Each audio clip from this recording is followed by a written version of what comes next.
Hi friends, I am going to talk to you about the art of weaning your disability. Disability means what? You are not able to function with your concepted body elements like hands, fingers, legs, ankle, this, that, so many things is the part of the body. If something gets ruptured, something gets disabled, you feel that you have lost everything.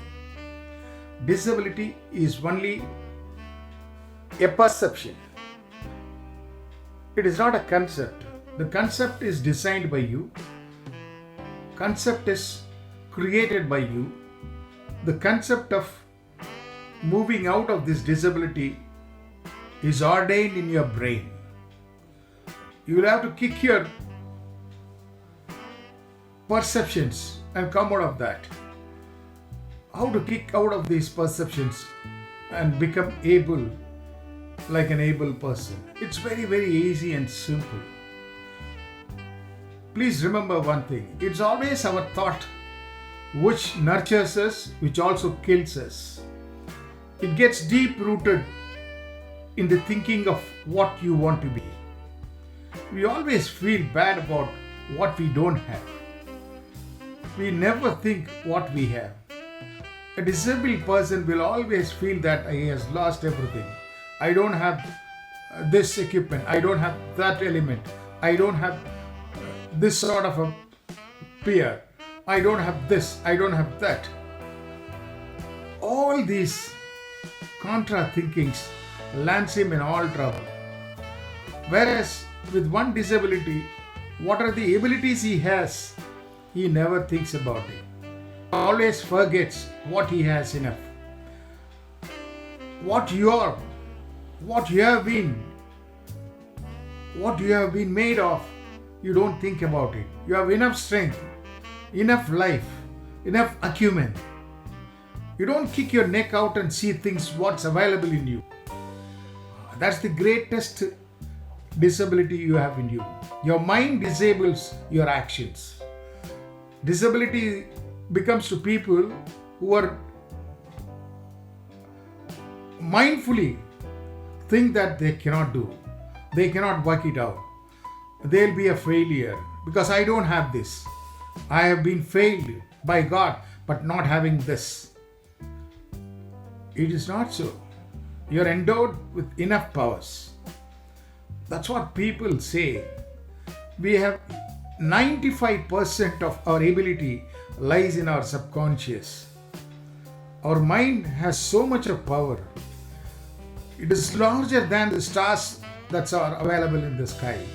It's still larger than the sands are available in the seashore.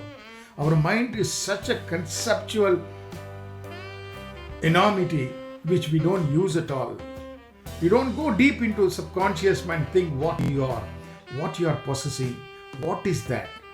The greatest element lies in you, lies in deep, lies in monuments, lies in large levels, but we never use it.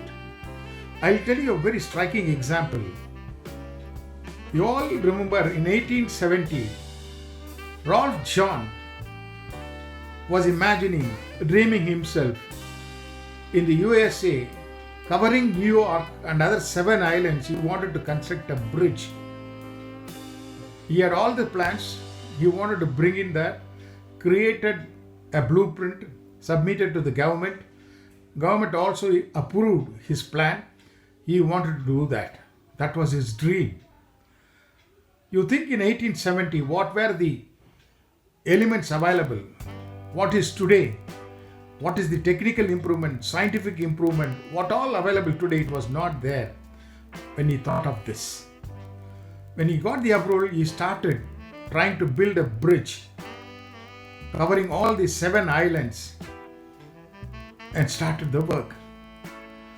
He started everything nicely. It went on quite well for some time. Suddenly he fell ill in one of those constructions where he was held up.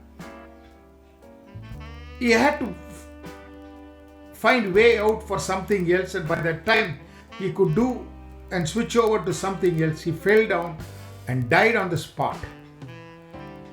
He could not prosecute that building.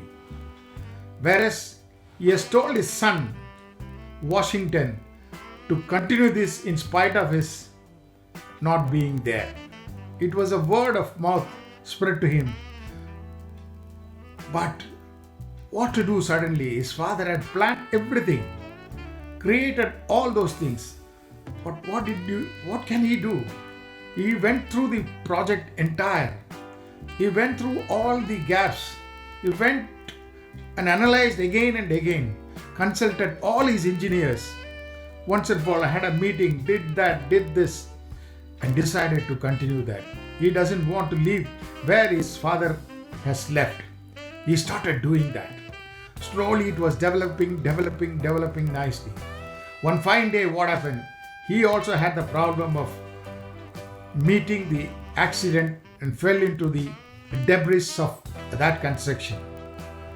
He lost everything, lost his hands, lost his legs, everything. He was in a wheelchair almost. He was having only one thing. His ability was to turn one single finger. But still, he has not lost heart. With one finger, he could not even speak. He created a language known to his wife and started communicating with her what to do this, what to do that, what to do next when it happens like this. Through his wife, he was communicating to all the engineers and started the work of constructing this bridge again and again. Slowly, because he cannot visit the site, he created a miniature at his home. Whenever there is a problem, he will troubleshoot the problem, analyzing the miniature and doing some research and giving instructions to the engineers. Slowly, he never gave up. After 13 years of hard work, he came to a final ending and constructed that bridge. Whoever goes to US, whoever thinks about US, will never forget the Brooklyn Bridge, which covers 7 islands, and it's standing very beautifully today, communicating to the world that it can enlarge all these traffic problems, and it is a standing monument today.